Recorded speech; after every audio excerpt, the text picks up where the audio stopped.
Welcome back to The Explainer, everyone. Today, we are diving into an incredibly exciting case study. We're going to unpack the monumental global rise of a true modern cinematic juggernaut, the Dhurandhar franchise. Look, if you've been following the entertainment industry, you already know Indian cinema is making massive waves internationally. But what director Aditya Dhar and lead actor Ranveer Singh are pulling off right now, it's honestly on another level entirely.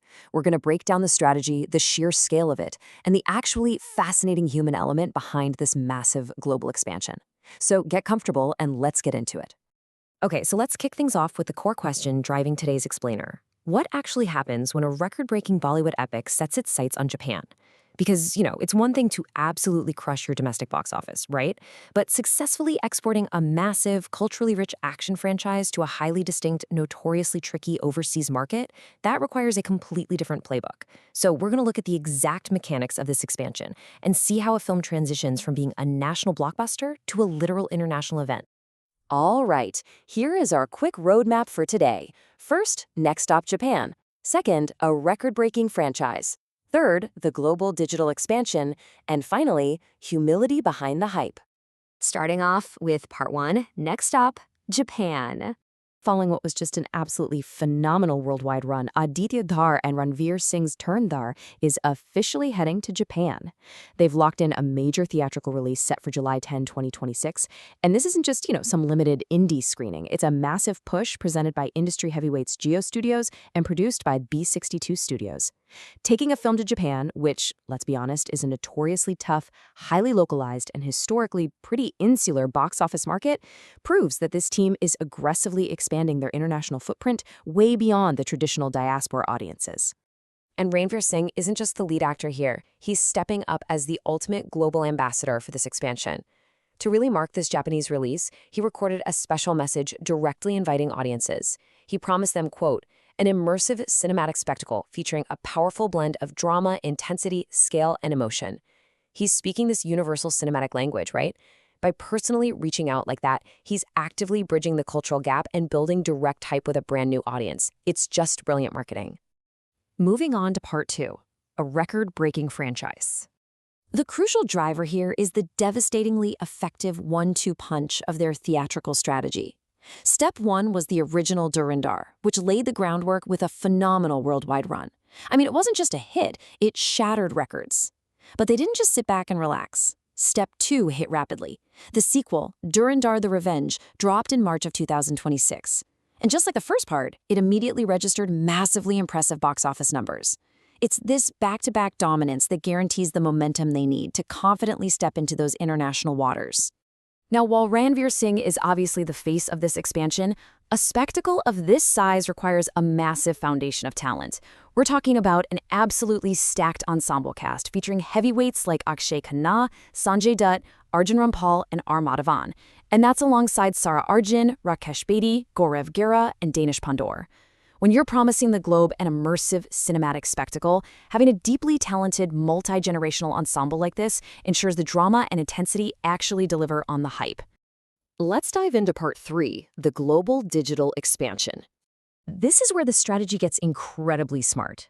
So apart from the theatrical releases, the franchise aggressively expanded its reach through digital platforms, using a really clever hook. They called it Raw and Undeka. This isn't just your standard movie hitting a streaming service months later. They offered fans extended, uncensored, and behind-the-scenes versions of the films. It's a brilliant way to maintain immense hype between theatrical windows. By giving audiences this uncut, raw look into the cinematic universe, they effectively double-dip on viewer engagement. They turned a one-time theatrical viewing into a continuous interactive digital experience. And just look at this rapid-fire release strategy. This is exactly how you build a universe. On May 15th, Raw and Undeka Part 1 released internationally on Netflix and Jio Hotstar. Then, just a week later, on May 22nd, it hit India. Barely taking a breath, the uncut version of the sequel premiered on Jio Hotstar on June 4th before hitting Netflix globally on June 19th. From mid-May to mid-June, they completely saturated the streaming conversation globally. That generates the exact type of unstoppable momentum needed to launch a massive overseas theatrical premiere in July. Which brings us to our final chapter, humility behind the hype.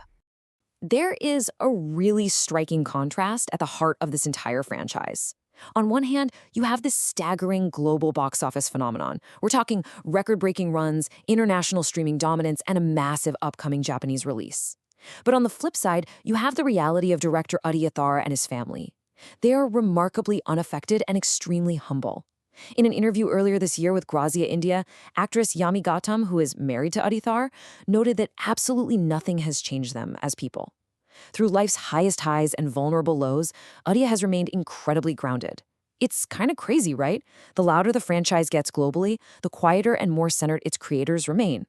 And this quote from Yami Gautam just perfectly encapsulates that mindset. She said, "Both of us are extremely thankful to God. For us, spirituality is very important. We believe in the Almighty. Good things happen to good people. What's meant for you may be delayed but never denied." It's such a powerful anchor. To see this colossal cinematic expansion rooted in such a profound message of delayed gratification, faith, and patience, it's genuinely refreshing. It reminds us that behind every carefully calculated global release strategy, there are real people who simply kept their heads down, did the work, and trusted the process. So that brings us to our final thought. We've traced the Durandar franchise from its record-breaking domestic run to its strategic digital domination, and now to its upcoming July 2026 theatrical release in Japan. So I leave you with this to chew on. With Japan on the horizon and digital platforms completely conquered, where exactly will Indian cinema's global footprint expand next? The boundaries of international storytelling are quite literally being redrawn before our eyes right now, and the roadmap created by Aditya Dar and Ranveer Singh proves that the sky is the absolute limit. Thank you so much for joining me for this explainer. Keep analyzing, keep learning, and I'll catch you in the next one.